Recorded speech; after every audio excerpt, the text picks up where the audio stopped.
The brand is made in the USA and is a part of Daikin Global, but they are only sold through their authorized dealers. They feature louvered panel construction, which does a superior job of protecting the condenser coil from hail and debris from lawnmowers. They have durable scroll compressors with variable speed blower motors for efficient operation. The units use all aluminum evaporator coils which resist corrosion, but they use R410A refrigerant, which is not as environmentally friendly as brands that use R32.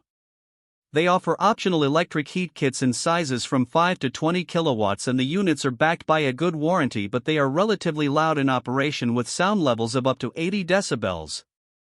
The GPCH3 models are for slab mounting and have a 13.4 SEER2 efficiency, while the GPCM3 models can be field converted from roof mount to slab mount.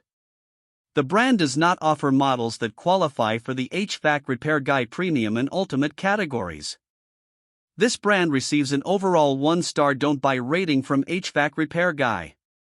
Please share your experiences with this brand in the comments section of the HvacRepairGuy YouTube channel.